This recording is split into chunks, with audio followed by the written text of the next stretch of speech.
En este vídeo rápido vamos a comprobar los transformadores de radiofrecuencia.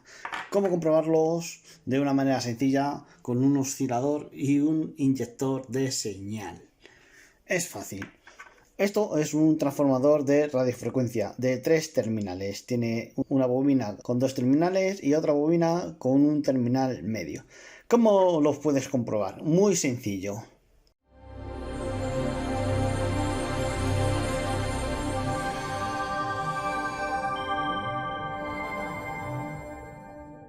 Habitualmente creemos que un transformador reproducirá fielmente la señal de entrada de su bobina primaria a la salida en su bobina secundaria, concepto que conocemos como ideal. Pero, ¿es así? ¿Es tan difícil de creer?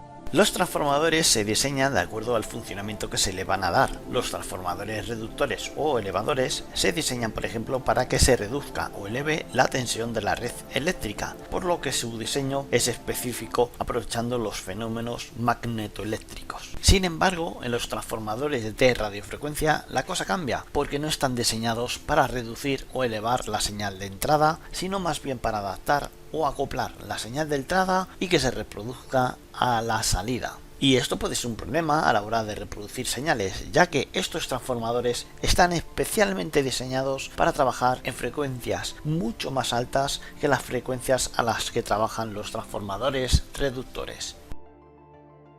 Vamos a comprobarlo con un transformador que funciona. Inyector de señal en unos terminales y al otro extremo el osciloscopio. Como puedes ver, en este transformador sí que se reproduce la salida. Es un transformador, ¿vale? Este transformador que puedes ver en pantalla se utiliza en fuentes de alimentación conmutadas a modo de choque y filtrado de red, por lo que una señal totalmente senoidal alterna de 10 kHz como la que se utiliza se va a reproducir fielmente en la bobina secundaria, ya que el transformador está diseñado para este fin. Pero veamos qué pasa cuando intentamos inyectar con una misma señal alterna senoidal de 10 kHz a un transformador de radiofrecuencia.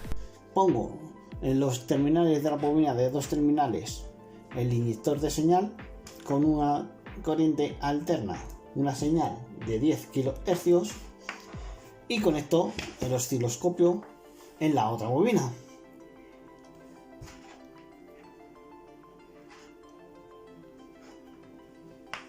Si no se reproduce salida, en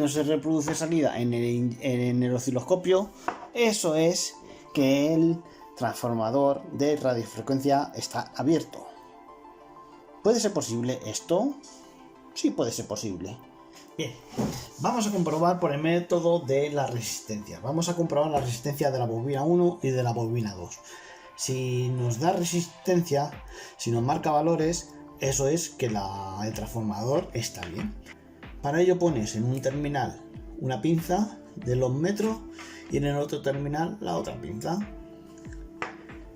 Y te va a dar un valor. Este es el primario. Como puedes ver, el valor que te da es un valor muy pequeño. Es 0,02 ohmios. Casi roza el cortocircuito. Pero hay continuidad. Vamos a comprobar, según tenemos un terminal conectado, a ponerlo en la otra bobina.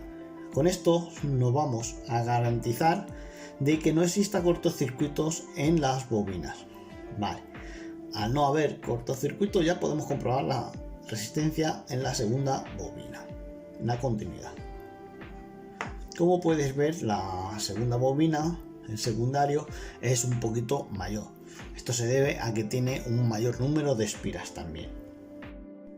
Pues entonces, si nos da continuidad y la bobina 1 no está conectada a la bobina 2, físicamente el transformador está bien, no es que esté erróneo.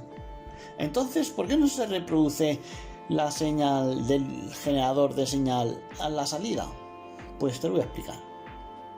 Ya he indicado que un transformador convencional puede trabajar hasta alcanzar una frecuencia de trabajo de pocos cientos de kilohercios, si se adaptan sus materiales, núcleo, permeabilidad, calidad, etc. Pero llegado a un nivel de frecuencia empezará a fallar la relación de transformación, porque no están diseñados para trabajar en alta frecuencia. Sin entrar en detalles físicos, eso se debe a que al aumentar la frecuencia en el primario, también aumenta la reactancia en dicha bobina primaria.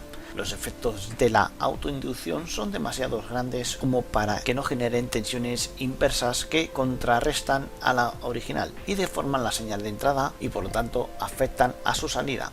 En la imagen puedes ver una representación de un transformador habitual, siendo LP la autoinducción de la bobina, R1 la resistencia física de la misma y Rn la permeabilidad del núcleo o pérdidas por histéresis. Los transformadores de radiofrecuencia se diseñan específicamente para trabajar en alta frecuencia y tienen una configuración especial que hace que las reactancias inductivas no afecten a sus bobinas primarias ni secundarias, por lo que se construye el transformador de forma que tenga una respuesta lineal para cierto ancho de banda específico. Esa configuración se llama transformador en línea de transmisión. En los transformadores de radiofrecuencia, la autoinductancia y las capacidades de los bobinados son absorbidas por la impedancia de la línea de transmisión, por lo que no existe limitación a la frecuencia. Los transformadores de radiofrecuencia están devanados de una forma que sus bobinas están cruzadas, es decir, para la construcción de sus bobinas se recurre a la rotación de sus devanados, adoptando la configuración de transformador Q-anella, que son más conocidos como los antiguos transformadores de sintonía de antaño. Pues resumiendo, estos transformadores necesitan una frecuencia mínima de funcionamiento, ya que a frecuencias inferiores tienen tanta impedancia que es como si tuviesen una bobina abierta. Sin embargo, a partir de cierto valor de frecuencia empiezan a funcionar bastante bien y funcionan a frecuencias bastante elevadas.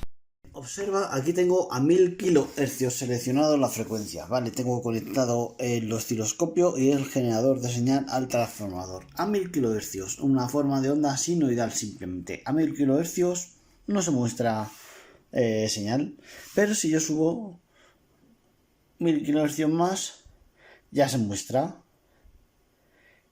Y si sigue aumentando la frecuencia,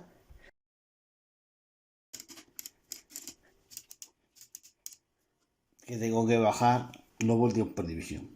Como puedes ver, estoy al máximo de la generación de señal, es decir, 25.000 kHz. Esta es la forma de onda. Y, como puedes observar, nos devuelve un resultado. Pero a 1 kHz no hay señal.